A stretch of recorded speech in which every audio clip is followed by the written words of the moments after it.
कोई नहीं है। हमारा सुख दुख का साथी केवल गोविंद है, हमारा माधव है, और वही जो हमें विपत्ति में साथ देंगे। सुख में सब साथी हो जाएंगे। आप कुछ घर में कार्यक्रम करवा लो, 100 लोग आपके साथ एकत्रित हो जाएंगे, और आप बस बढ़िया उनको बफर करवा दो तो करोड़ों लोग महाराज, जिसको आपने निमंत्रण भी नहीं दिया होगा, तो वो खाने के लिए सर्वप्रथम आएगा। और अगर आपके यहाँ कोई घर में समस्या है, आपने कहा हमारे छोटे भाई की तबीयत खराब है या हमारे घर में कोई परेशानी है, थोड़ा आप हमारी सहायता कर दीजिए, तो बोले क्या कहेगा, हमारे पास समय नहीं है। सगा भाई सगे भाई के कार नहीं आता। आज एक घर में 4 भाई हैं, यह हम सब घर की कहानी है, किसी और की नहीं। आज एक घर में 4 भाई हैं तो कहो क्या है कि एक दूसरे से बात नहीं करते, है ऐसा कि नहीं? होता है ऐसा।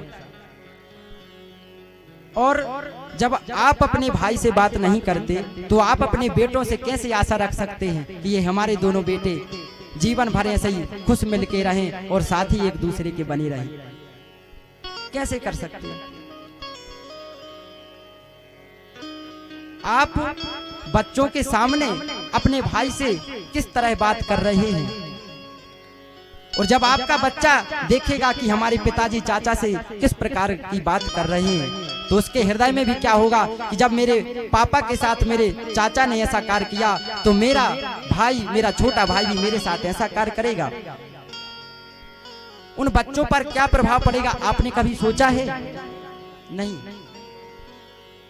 क्यों नहीं सोचा?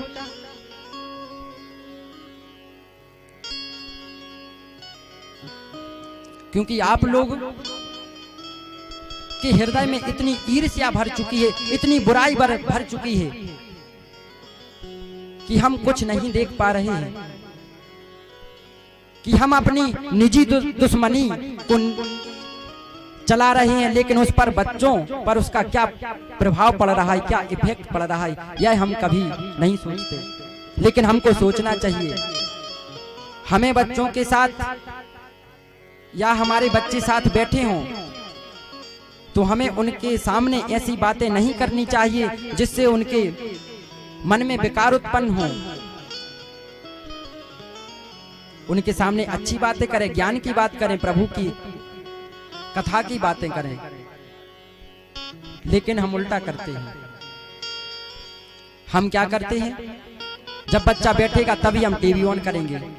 अच्छा, बच्चे को क्या देखना, बोले कार्टून, बोले कार्टून लगाओ। और आजकल तो मोबाइल चल गया है, अब तो टीवी का जमाना गया, हमें लगता है मोबाइल आ गया। तो बोले बच्चा रो रहा है, बोले मोबाइल दे दो, चुप हो जाएगा। होता है ना ऐसा? बोले पप्पू रो रहा है, बोले पप्पू को मोबाइल दे दो, चुप हो जाएगा, दिखा दो उसको।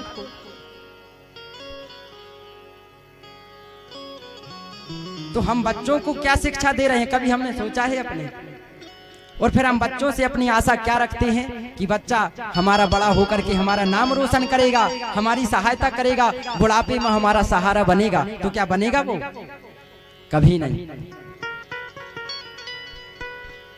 आपका बच्चा बड़ा हो गया, आपने स्कूल भेजा, उसकी जेब में 100 रुपए डाल दिए कि बेटा जाओ स्कूल चले जाओ, वो खा पी के आ जाना।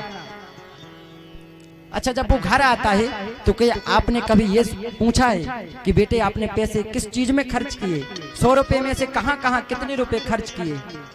कभी पूछा? कभी नहीं पूछा। पूछना चाहिए। बेटा कहीं जा रहा तो पूछना चाहिए, बेटा कहीं से आ रहा तो पूछना चाहिए।